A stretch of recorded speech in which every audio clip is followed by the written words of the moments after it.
നല്ല ജീവിതചര്യകളിലൂടെയും നല്ല ജീവിത നിഷ്ഠകളിലൂടെയും ലോകത്തിന് നല്ല ആശയങ്ങൾ, നല്ല സന്ദേശങ്ങൾ കൈമാറുന്ന പുണ്യ റമദാൻ്റെ മനോഹരമായ പ്രാർത്ഥനാ നിർഭരമായ ഒരു രാവ്, ഈണങ്ങളുടെ ഒഴുക്കുള്ള ഒരു ഗസൽ നിലാവ്. ഗസൽ നിലാവിലേക്ക് ഏവർക്കും ഹാർദമായ സ്വാഗതം. ഞാൻ പ്രണവ് മധു, ഒപ്പം ഞാനും നിങ്ങളും ഒരു അതിഥി കൂടിയുണ്ട്, അത് പിന്നെ പരിചയപ്പെടുത്താം. ഗസൽ നിലാവ് ഇങ്ങനെ അതിൻ്റെ വെട്ടം പൊഴിച്ചുകൊണ്ട് ഒരുപാട് എപ്പിസോഡുകൾ പിന്നിട്ടു. നമുക്കറിയാം ഗസലുകളുടെ ഉത്ഭവം പേർഷ്യൻ നാടുകളിലാണ് എന്ന് നാം കേട്ടിട്ടുണ്ട്. അമീർ ഖുസ്രുവാണ് ഇന്ത്യയിലെ ഗസലിൻ്റെ ഉപജ്ഞാതാവെന്ന് നാം അറിഞ്ഞിട്ടുണ്ട്, അല്ലെങ്കിൽ അറിയുന്നുണ്ട്. 1200കളിലാണ് ഇന്ത്യയിൽ ഗസലിൻ്റെ ഉത്ഭവം എന്ന് നമുക്ക് അറിയാൻ കഴിയാം. എന്നാൽ 1600കളിൽ കർണാടകയിലെ ഡെക്കാണിലാണ് വലി ഡെക്കാനി എന്ന ഒരു ഗായകൻ ഗസലുകൾ ആദ്യമായി ആലപിച്ചത്. അന്ന് ഗസലിന് അഭൂതപൂർവമായ ഒരു ആരാധക വൃന്ദം രൂപപ്പെടുകയുണ്ടായി. മുഗൾ രാജസദസ്സിലാണ് അദ്ദേഹം ഈ ഗസലുകൾ അവതരിപ്പിച്ചത്.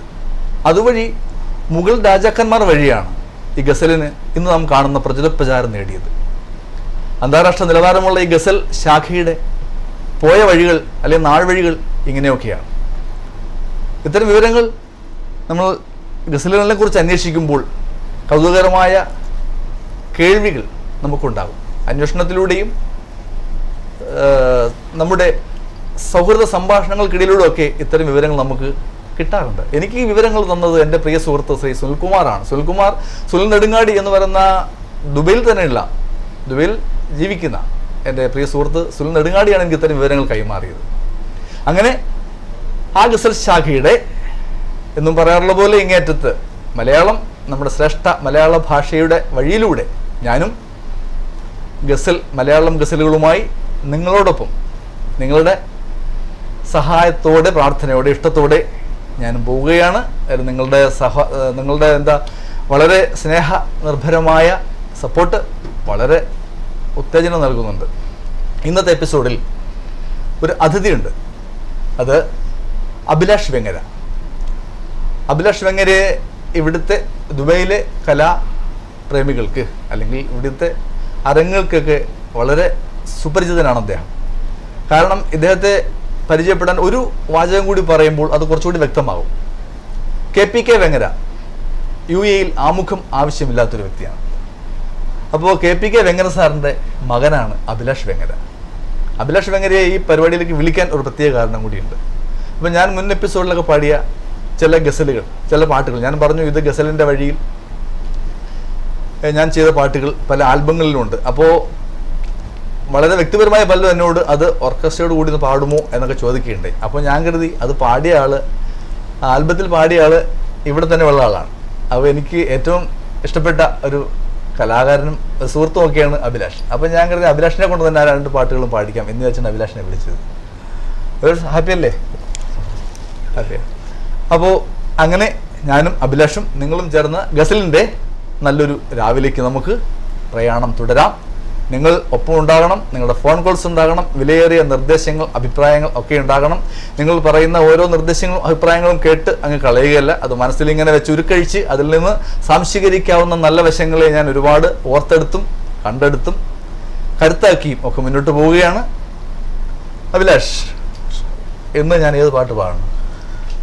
പക്ഷെ എനിക്ക് മാഷ് ഒരുപാട് പാട്ടുകൾ പാടിയിട്ട് എനിക്ക് ഇഷ്ടമാണോ? ഒരുപാട് ഇഷ്ടമാണ്. അതിവിടെ എൻ്റെ അടുത്തിരിക്കുന്നു പറയുന്നത് അല്ലല്ല, ഒരിക്കലും അല്ല. പക്ഷെ എന്നാലും ഞാൻ ഒരു പ്രാവശ്യം ഞാൻ കേട്ടുള്ളൂ. ഒരുപാട് കാലം തുടങ്ങുന്ന ഒരു പാട്ട് എനിക്ക് ഒരുപാട് ഇഷ്ടപ്പെട്ട ഒരു പാട്ടല്ലേ. അത് ഒന്നും കൂടി പാടല്ലേ? അബിക്ക് ഇഷ്ടമാണല്ലേ? എനിക്ക് ഇഷ്ടമാണ്. അതെ, ഞാൻ ഇനി കഴിഞ്ഞ ഒരു 1-2 പാട്ട് അബിക്ക് തന്നു, ഇനിയും പാട്ട് തരാൻ വേണ്ടി സോപ്പിടല്ലേ? അങ്ങനെ ഓക്കെ ഞാൻ പാടാം.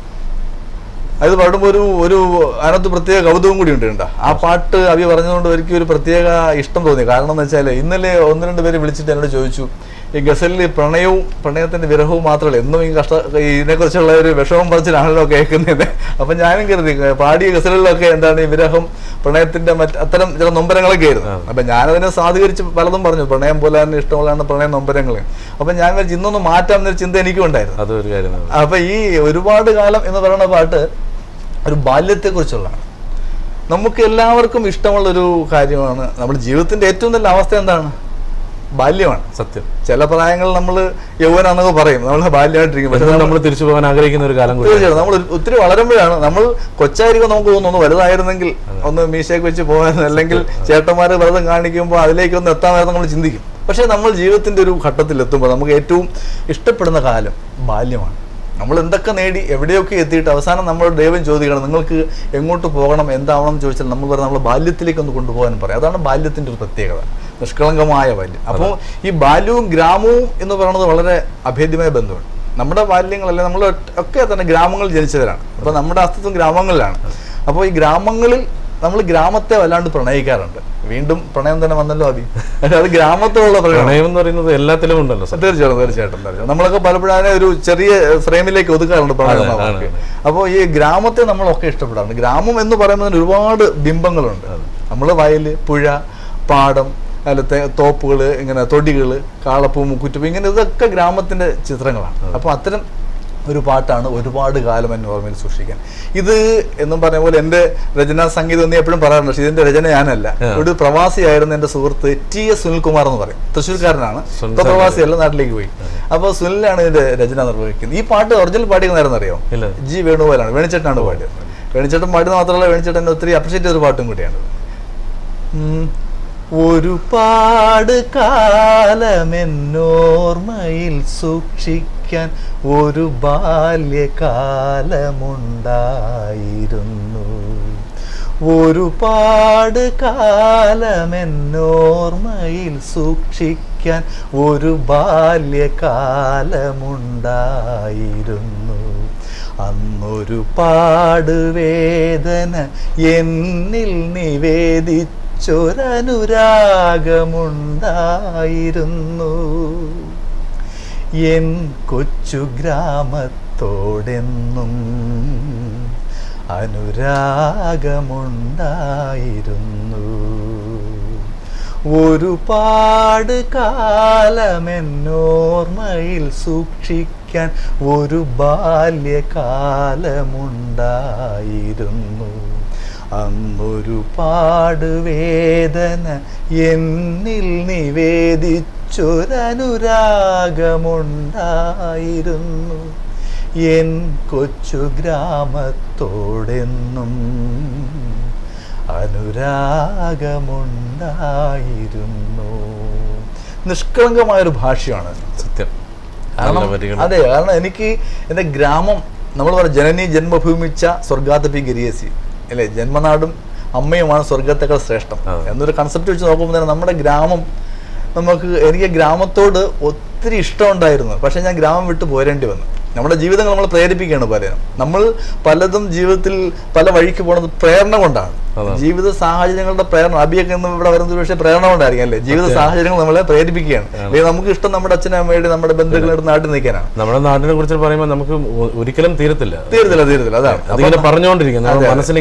ഈ പ്രേരണകൾ നമ്മളെ എവിടെ കൊണ്ട് എത്തിക്കുമ്പോഴും നമ്മുടെ മനസ്സിലുള്ള കൊതി എന്ന് പറയുന്നത് എന്താണ്? നമ്മുടെ ആ ഗ്രാമം. അത് നമ്മൾ ആ ഇഷ്ടങ്ങളെ നമ്മുടെ സർഗാത്മകതയിലൂടെ വരുമ്പോൾ കവിതയാവാം, പാട്ടാവാം, ഇങ്ങനെയൊക്കെ വരുന്നത് അതിൻ്റെ ഒരു ചിത്രമാണ്. എനിക്ക് അതിൽ കേൾക്കുമ്പോൾ ഇതിനകത്തൊരു എക്സ്പ്ലനേഷൻ ആവശ്യമില്ല, കാരണം അത്ര സുതാര്യമാണ്. ഒരു കോളുണ്ട്. ഹലോ നമസ്കാരം, ഗസൽ നിലാവിലേക്ക് സ്വാഗതം. ആരാണ്? നമസ്കാരം, ഞാൻ രമേശാണ്, പാലക്കാട്. രമേശ് പാലക്കാട് ആണോ? ഹലോ രമേശ് പാലക്കാടാണോ? അതെ അതെ, രമേശ് പാലക്കാട് സംഗീതക്കാരുടെ ഒരു നാട് തന്നെയാണ് അല്ലേ? അതെ. ഞാൻ വിളിക്കാൻ പ്രത്യേക കാരണമുണ്ട്. മധുജി സംഗീതം ചെയ്തിട്ടുള്ള രാഗസ്വന്ധ്യം കേൾക്കാൻ ഒരു ഭാഗ്യമുണ്ടായി. അതെയോ? അപ്പൊ അതില് വളരെ നല്ല ഒന്ന് രണ്ട് പാട്ടുകൾ മനസ്സിൽ വളരെയധികം തങ്ങി നിൽക്കുന്ന, പ്രത്യേകിച്ചും ആവണിക്കായലും രണ്ട് ആൻസറുകളും ഡിഫറെന്റ് ആയിട്ട് തന്നെ ചെയ്തിട്ടുണ്ട്. അപ്പോ അതൊന്ന് മധുസാറിനെ പാടിക്കേൾക്കണമെന്നായിരുന്നു. അവണിക്കയറോളം ഞാൻ പാടിത്തരം, പക്ഷെ രണ്ടുപേരെയും പാടുള്ളൂ ഏട്ടാ. വൈരാഗ്യം കൊണ്ടല്ല, കാരണം ഇന്ന് രാഗസൗഗന്ധ്യത്തിലെ 2 പാട്ട് പാടിയ അതേ ഗായകൻ തന്നെ എൻ്റെ കൂടെ ഉണ്ട്, ശ്രീ അഭിലാഷ് വെങ്ങര. അപ്പൊ ഞാനൊരു പക്ഷേ ഈ പാട്ട് പാടിയ ആവണിക്കായലോളം പാടിയ ആളും ദുബൈയിൽ തന്നെ ഉള്ളൊരു ഗായകനാണ്.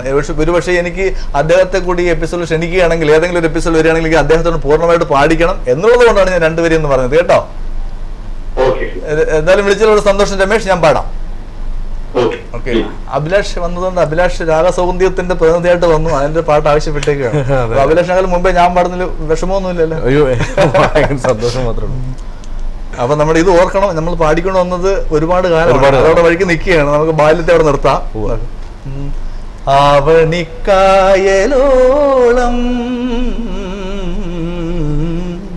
അതിലൊരു പൂവണിക്കൊതുമ്പു വള്ളം, ആവണിക്കായലോളം അതിലൊരു പൂവണിക്കൊതുമ്പു വള്ളം. ഞാൻ 2 പേര് പാടാം എന്ന് പറഞ്ഞാൽ എന്തെന്നറിയാമോ? നമുക്ക് ഇത് പാടി സുനിലാണ്. സുനിലിനെ തന്നെ നമുക്ക് ഇവിടെ കൊണ്ടുവരികയാണെങ്കിൽ, പക്ഷെ ഞാൻ അബിയുടെ പാട്ട് ഞാൻ ഫുള്ള് പാടിയിട്ടുണ്ട്. പക്ഷെ അബി വിഷമിക്കണേ, ഞാൻ പാടിയത് എൻ്റെ ഒരു പ്ലാനിലാണ്. ഞാനത് കുറച്ച് എന്താ പറയണേ, ഞാനില്ല കരിമ്പിൻ തൊട്ടത്തിൽ ആളിനെ വിട്ട മാതിരി ഞാനങ്ങ് പാടുകയും ചെയ്തത്. എനിക്ക് പറയാനുള്ള ഒരു കാര്യം എന്ന് വെച്ച് കഴിഞ്ഞാൽ, എനിക്ക് ഇങ്ങനെയൊരു സംഭവത്തിൽ എനിക്ക് മാഷിൻ്റെ ഒരു ശിക്ഷണത്തിൽ പാടാൻ കിട്ടുക എന്ന് പറയുന്നത് തന്നെ ഏറ്റവും വലിയൊരു ഭാഗ്യമാണ്. അതിന് സർവശക്തൻ്റെ അടുത്തും മാഷിൻ്റെ അടുത്തും അതിനെക്കാട്ടും ഉപരി ലാലു സാറിൻ്റെ മനോഹരമായിട്ടുള്ള വരികളാണ് ഇതിൻ്റെ അകത്തുള്ളത്. എന്നെ ലാലു സാറിനെ പരിചയപ്പെടുത്ത എൻ്റെ ജ്യേഷ്ഠന്മാരായ രൂപേഷ് ഏട്ടൻ, പ്രഭുഷ് ഏട്ടൻ, അവരുടെയൊക്കെയുള്ള ഈ ഒരു നന്ദി ഈ ഒരു അവസരത്തിൽ ഞാൻ പറയുകയാണ്. എനിക്ക് അബിയുടെ ഇഷ്ടം എന്തെന്നറിയാമോ? ഞാൻ കഴിഞ്ഞ ഒരു 2014 2 തവണ വന്നു. ഞാൻ വന്നിട്ട് അവിചാരിതമായിട്ടാണ് അബിയുടെ പാട്ട് കേൾക്കുന്നത്. അപ്പം ഞാൻ ഇവിടെ വന്നിട്ട് സംഗീത വഴിയിൽ ഞാൻ കണ്ടെത്തിയ ഒരു കണ്ടെത്തലാണ് അബി. എനിക്കതാണ് അബിയുടെ ഇഷ്ടം. അപ്പോൾ നമുക്ക് അബിയുടെ പാട്ട് കേട്ടാലോ? നമുക്കല്ല, ആവശ്യപ്പെട്ട ശ്രോതാക്കൾ. അപ്പോൾ നമുക്ക് അബി ഏത് പാട്ടാണ് പാടാൻ പോകണമെന്ന് നമുക്കറിയാം, നമുക്ക് 2 പേർക്കും അറിയാം. കാരണം അബി തന്നെ പാടിയ രാഗസൗന്ദര്യത്തിലെ താമരപ്പൂ. ഞാൻ പാടുന്നില്ല, ഞാൻ ഒത്തിരി പാടിയതാണേ. അപ്പോൾ അബിയുടെ വോയിസ് തന്നെ അത് കേൾക്കട്ടെ. നമുക്ക് ആ പാട്ട് കേട്ടിട്ട് ഏതിലേക്ക് വരാം? ഒരുപാട് പാട്ടുകളിലേക്ക്. ഓക്കെ, ശരി. നമുക്ക് അബിയുടെ പാട്ട് കേൾക്കാം.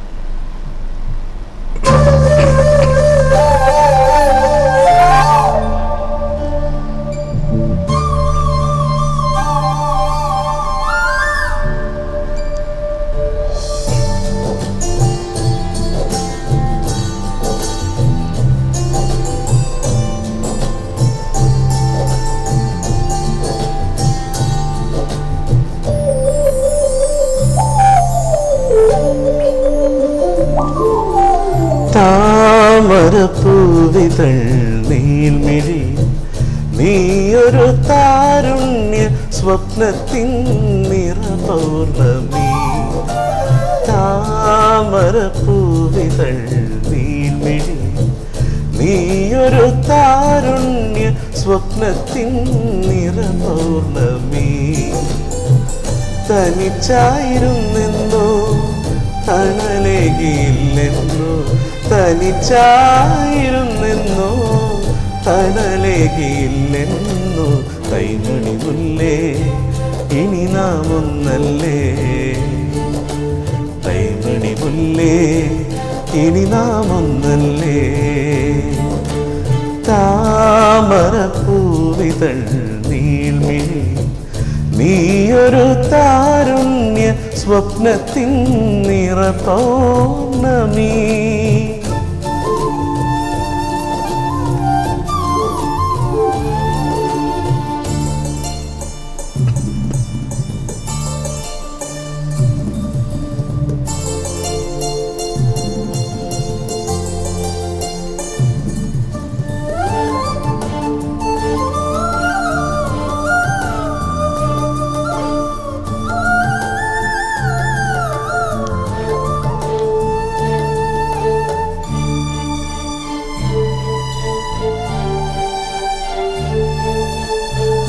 പാട്ട് ചുരത്തിയോരുത്രാടനാളിൽ നിൻ പൂമുഖം പൂക്കളമായിരുന്നു. പാട്ട് ചുരത്തിയോരുത്രാട നാളിൽ നിൻ പൂമുഖം പൂക്കളമായിരുന്നു. ആ മുക്ത സൗന്ദര്യമാരും കാണാത്ത, ആ മുക്ത സൗന്ദര്യമാരും കാണാത്ത സൗഗന്ധികമായിരുന്നു. മനസ്സിലൊരോണ നിലാവായിരുന്നു. താമരപ്പൂവിതൾ നീൾമിഴി നീയൊരു താരുണ്യ സ്വപ്നത്തിൻ നിറപൗർണമി.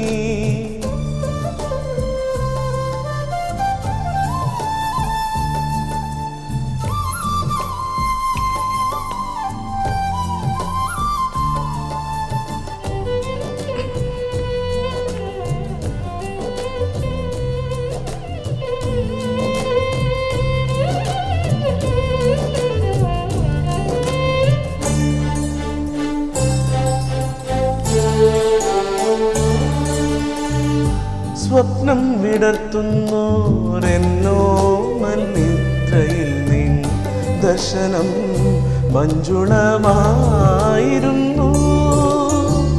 സ്വപ്നം വിടർത്തുന്നോരെന്നോ മൽനിദ്രയിൽ നിൻ ദർശനം മഞ്ജുളമായിരുന്നു. അനുപമ ശാരികേ നീ അനവദ്യ സുന്ദര, അനുപമ ശാരികേ നീ അനവദ്യ സുന്ദര ചെമ്പകപ്പൂവായിരുന്നു. മനസ്സിൽ മായിക ഗന്ധം പകർന്നു. താമരപ്പൂവിതൾ നീൾമിഴി നീയൊരു താരുണ്യ സ്വപ്നത്തിൻ നിറപൗർണമി. താമരപ്പൂവിതൾ നീൾമിഴി നീയൊരു താരുണ്യ സ്വപ്നത്തിൻ നിറപൗർണമി. തനിച്ചായിരുന്നെന്നോ തണലേകില്ലെന്നോ, തനിച്ചായിരുന്നെന്നോ തണലേകില്ലെന്നോ. കൈമണി മുല്ലേ ഇനി നാം ഒന്നല്ലേ, തൈമണി മുല്ലേ ഇനി നാം ഒന്നല്ലേ. താമരപ്പൂവിതൾ നീൾമിഴി നീയൊരു താരുണ്യ സ്വപ്നത്തിൻ നിറപൗർണമി. ബി നന്നായി കേട്ടോ. ഞാൻ എൻ്റെ പാട്ട് അഭിയായിട്ട് ഞാൻ നന്നായി നല്ല പറയാൻ പറ്റും, അങ്ങനെ പറയില്ല, വളരെ നന്നായിട്ട് പാടി കേട്ടോ. അതിന് മാത്രമല്ല എനിക്ക് ഒരുപാട് പേര് എന്നോട് പറഞ്ഞിട്ടുണ്ട്. ഞാൻ ഇങ്ങനെ ഈ പാട്ടിൽ ആ രാഗസൗഗന്ധ്യത്തിൽ ഒരുപാട് പ്രഗത്ഭരല്ല പാടിയിട്ടുണ്ട്. അതിൽ 1-2 പേരേ ഉള്ളൂ പ്രൊഫഷണൽ സിംഗേഴ്സ്, ബാക്കിയെല്ലാം പുതിയ ആൾക്കാരായിരുന്നു. അപ്പോൾ ഞാൻ പറഞ്ഞു എനിക്ക് ദുബൈയിൽ നിന്ന് ഞാൻ കണ്ടെത്തിയ ഒരു പാട്ടുകാരനാണ്, അത് ഞാൻ അഭിമാനപൂർവ്വം പറഞ്ഞിട്ടുണ്ട് കേട്ടോ. അതിൽ ഞാൻ എൻ്റെ ഈ വരവിൽ ഞാൻ ഇങ്ങനെ ഒരു അന്വേഷണമുണ്ട്. അപ്പോൾ അബിയെ പോലെ ആരെങ്കിലുമൊക്കെ എൻ്റെ മുമ്പിൽ കൂടെ പാടിക്കൊണ്ട് പോവുകയാണെങ്കിൽ എനിക്ക് ഇഷ്ടപ്പെട്ടാൽ ഞാൻ ഇങ്ങനെ ഒന്ന് നോട്ട് ചെയ്ത് വെക്കും. ഓക്കെ, നമുക്ക് തിരിച്ചു വരാം അല്ലേ? ഒരുപാട് കാലത്തിൽ തിരിച്ചു വരാം. അപ്പോൾ ഒരുപാട് കാലത്തിലേക്ക് വരുമ്പോൾ ഒരുപാട് കാര്യങ്ങളും പറയാനുണ്ട്. അബിക്ക് ഒരു പാട്ട് പാടേണ്ടി വരും. അത് ഏത് പാട്ടാണ് അബി വീണ്ടും പാടിയത്? അത് മനസ്സിൻ നീലിമയിൽ. അതെ. ഈ നമ്മുടെ ഈ പാട്ടിനെ കുറിച്ച് പറയുമ്പോൾ ഒരു കാര്യം നമ്മൾ പറയാൻ വിട്ടുകൂടാ. എന്തറിയാമോ, ഈ പാട്ടിനെ അതിൻ്റെ സംഗീതം നന്നാണെന്ന് ഞാൻ പറയത്തില്ല, സംഗീതം കൊള്ളാമല്ലേ. അപ്പോൾ ഈ